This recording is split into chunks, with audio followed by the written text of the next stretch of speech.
पहुँचेर मैले यो नेपाली ब्रोको भर्खर हामीले समाचार सुन्यौं ईश्वरी थापा भन्ने त्यही सुनेर बहिनी हो हामी पनि म नि मेरो साथी बहिनीको बुढीको साथीहरू भएर यसो परे आउनु न भनेर आएको बिचरा त्यो बहिनी र उसको छोरो जेनिस भन्ने छोरोले 18 के अरे 5 टाइम्स प्लस बालाजी चौकीमा निवेदन दिनुभएको छ हजुर होइन सेक्युरिटी पाउँ यसरी हान्न लागेको छ यसरी मार लागेको छ हात खुट्टा त्यो काटेको तपाईँको छाला तासेको सबै फोटोसहित लिएर गएर तर हामीले सुने अनुसार चाहिँ के भन्नुभयो अरे भाइले भने अनुसार चाहिँ जब बालाजी चौकीमा गएर निवेदन दिन्छ नेपाली बुढो लिएर गएपछि ओ नेपाली बुढो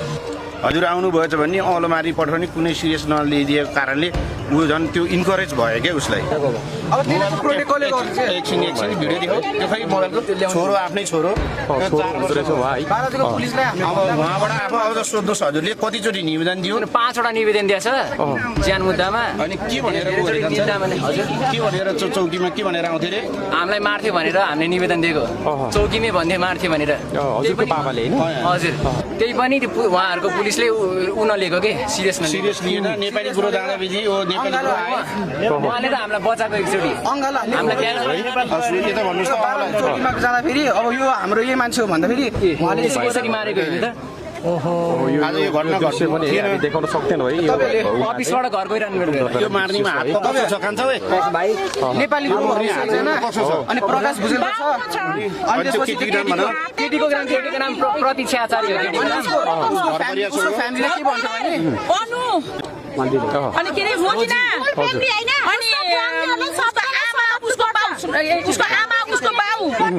उसको भाइ पूजन परिवारले के भनेछ भने सर है हजुर हजुर यो केटीलाई मार यो केटीलाई मार अनि त्यो अर्को केटीलाई लिएर केटी नाम भन्नु भित्रैमा प्रतीक्षा आचार्य है त्यसको फोटो छ तपाईको उजुरी दिइरहेको हो हैन उजुरी दिँदाखेरि उहाँलाई पनि मेन कुरो प्रशासनले पनि कमजोरी हो खास चाहिँ भने चौकीको पनि लापरवाही हो यसमा लापरवाही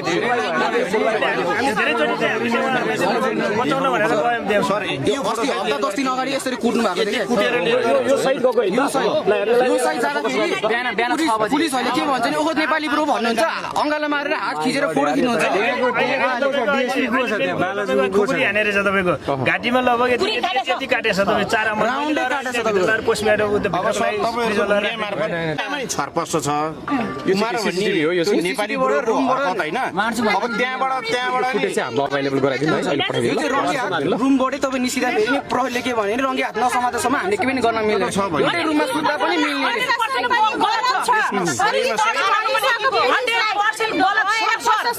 किनभने बारम्बार मेरो मेरो दिदीको भएको छ दिदीको हालत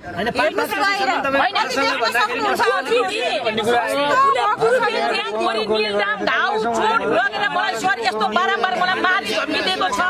मलाई मार्छु भन्छ म ड्युटी जान पनि सुरक्षित छैन घरमा पढ्न पनि सुरक्षित छैन भन्दा पनि अनि त्यो प्रहरी प्रशासनले नसुनेको कारण किन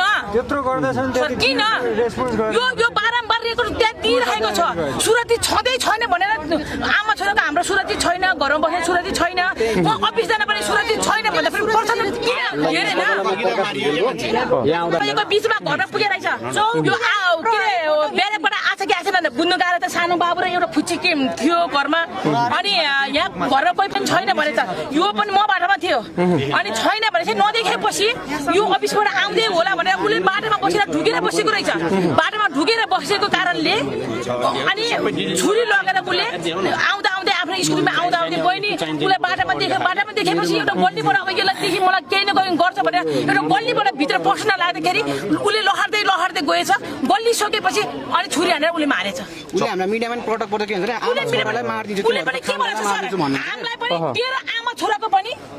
के भन्छ भने मेरो परिवार माइतीदेखिबाट लिएर मेरो छोरा मदेखिबाट लिएर तेरो आफन्त जति मलाई एकजनालाई मैले बार्ता दिन्न भनेको छ उसले उहाँ चाहिँ बाहिर छुट्यो भने हाम्रो ज्यानको सुरक्षा कसले लिन्छ क्या सरकारले लिने कि पुलिसले लिने कि त्यसको हामीलाई सुरक्षा चाहिन्छ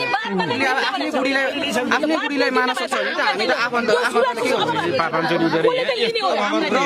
प्रहरीले जति